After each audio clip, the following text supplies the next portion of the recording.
2025 मध्ये खूप सारे मराठी चित्रपट जे आहेत ते रिलीज झाले. कंटेंटच्या बाबतीत भारीही खूप सारे चित्रपट होते, परंतु बॉक्स ऑफिसवरती कोणताच मराठी चित्रपट जो आहे तो कमाल करू शकला नाही. फक्त एकाच चित्रपटाचं नाव मला आठवतं, जे की बॉक्स ऑफिस सक्सेसमध्ये आपण टाकू शकतो. ते होता जानेवारी महिन्यामधलं फर्स्ट क्लास दाभाडे. त्याचं की बजेट 5 कोटी रुपये होतं आणि 8.5 कोटींपेक्षा जास्त कमाई त्या चित्रपटाने करून दाखवली. त्यामुळं त्या चित्रपटाला आपण एक हिट चित्रपट किंवा सक्सेसफुल चित्रपट जे आहे ते म्हणू शकतो. हिट म्हणण्याऐवजी एक सक्सेसफुल चित्रपट आहे असं आपण त्या चित्रपटाला म्हणू शकतो. त्यानंतर आता पहिल्यांदाच मराठी बॉक्स ऑफिसवरती 2 चित्रपट सक्सेसफुल ठरलेले आहेत. म्हणजे विचार करू शकता, जवळपास अर्ध 2025 संपत आलेलं आहे आणि आतापर्यंत फक्त 2 ते 3 मराठी चित्रपट आपलं बजेट जे आहे रिकवर करू शकलेलं आहे. तर सर्वात पहिले सांगायला जर गेलं तर गुलकंद नावाचा एक मराठी चित्रपट रिलीज झाला होता, ज्याला की सध्या 18 दिवस पूर्ण झालेले आहेत.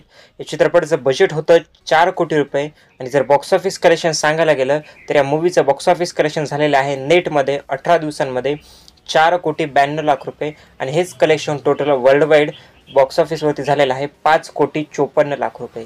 या मूव्हीचं बजेट 4 कोटी आणि म्हणजे विचार करू शकता तुम्ही, बजेट तर या चित्रपटाने रिकवर केलेलं आहे. पहिल्या दिवशी या चित्रपटाने 55 लाखांचा आकडा गाठला होता. तर आतापर्यंत जितके दिवस झालेले आहेत, म्हणजे की 18 दिवस झालेले आहेत, त्या दिवसामध्ये या चित्रपटाने त्याच्या चौथ्या दिवशी सर्वात जास्त कमाई करून दाखवली होती, जी की 57 लाख रुपयांची होती. त्यानंतर या चित्रपटाने कधीच 57 लाखांच्या पुढं कमाई केली नाही एका सिंगल डेमध्ये. आता यानंतर दुसरा चित्रपट ज्याला की खूप चांगला रिस्पॉन्स प्रेक्षकांनी दिला, तरीही आपण म्हणू शकतो की गुलकंदपेक्षा थोडाफार कमीच रिस्पॉन्स आहे. या चित्रपटाचं नाव आहे आता थांबायचं नाही. या चित्रपटाचे बजेट जर सांगायला गेलं तर 4 कोटी रुपये या चित्रपटाचे बजेट होते. हाही चित्रपट गुलकंदसोबत क्लॅशमध्ये रिलीज झाला होता. 18 दिवस याही चित्रपटाला पूर्ण झालेले आहेत. नेट कमाई या चित्रपटाची 4,62,00,000 रुपयांच्या घरामध्ये गेलेली आहे. तर हाच आकडा टोटल वर्ल्ड वाईड ग्रॉस कलेक्शनमध्ये या मूव्हीसाठी 5,18,00,000 रुपये गेलेला आहे. या मूव्हीचं सिंगल डे कलेक्शन पहिल्या दिवशीचं आहे बघा 45 लाख रुपये आणि आतापर्यंत जितके दिवस झालेले ते 18 डेज, त्यामध्ये डे 11 म्हणजे की 11व्या दिवशी या चित्रपटाने हायेस्ट कलेक्शन करून दाखवलं होतं, जे की 69 लाख रुपयांचं होतं. हे दोन्ही मूव्हीज ज्या आहेत बॉक्स ऑफिसवरती आपण म्हणू शकतो की बॉक्स ऑफिस सक्सेस जे आहेत ते ठरलेले आहेत. म्हणजे की आपण हिट आणखी एकही मराठी चित्रपट नाही ज्याला की प्रॉपर हिट आणि सुपरहिटची वर्डिक्ट जे आहे ते देऊ शकतो बघा. आतापर्यंत फक्त 3 चित्रपट झाले ज्यांनी की फक्त बजेट रिकवर करून दाखवलेलं आहे.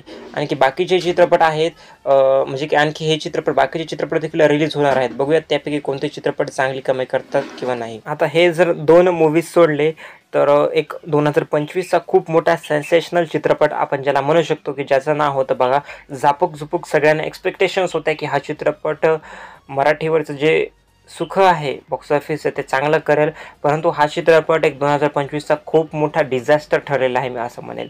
या चित्रपटाचं बजेट होतं बघा एकूण 5 कोटी रुपये आणि 14-15 दिवस थिएटर्समध्ये चांगल्या प्रकारे चालला.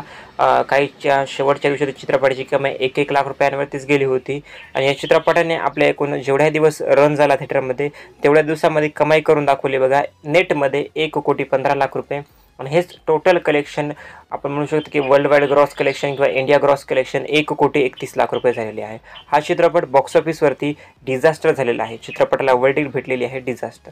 यानंतर लेटेस्ट रिलीज मूवीचं जर बॉक्स ऑफिस कलेक्शन सांगायला गेलं तर पॉस्को नावाचा जो मराठी चित्रपट रिलीज झाला होता ज्याचे की बजेट 3 कोटी रुपये आहे आणि याचं बॉक्स ऑफिस कलेक्शनचे जे आकडे जे आहेत अतिशय निराशाजनक आहेत. तुम्ही म्हणाल की कलेक्शन नाहीच म्हणलं तरी पडतड खाईल. या चित्रपटाचं आतापर्यंत 3 दिवस कंप्लीट झालेले आहेत आणि कलेक्शन फक्त 1 लाख रुपये दाखवत आहे. 4 कोटी बजेट आणि 1 लाख रुपये म्हणजे जवळपास टोटल आपण असं धरू शकतो की 100% लॉसमध्ये हा चित्रपट सध्या चालू आहे. त्यानंतर एवढ्या मोठ्या चांगल्या स्टारकास्टनं सजलेला चित्रपट बंजारा, ज्याच्या की बॉक्स ऑफिसवरती सगळ्यांना वाटलं होतं की हाही चित्रपट चांगली कमाली करून दाखवेल, परंतु या चित्रपटाचं बजेट जर पाहायला गेलं तर एकीकडे 4 कोटी रुपये होतं आणि याही चित्रपटाने निग्लिजिबल नसल्यासारखीच कमाई करून दाखवलेली आहे. कारण की कलेक्शन 3 दिवसामध्ये फक्त 7 लाख रुपये झालेले आहे. नंतर विचार करू शकता की पहिल्या 7 दिवसामध्ये जर चित्रपटाचं पहिल्या विकेटमध्ये जर एवढं कमी कलेक्शन असेल तर हा चित्रपट उरलेल्या दिवसामध्ये काय कमाई करून दाखवेल.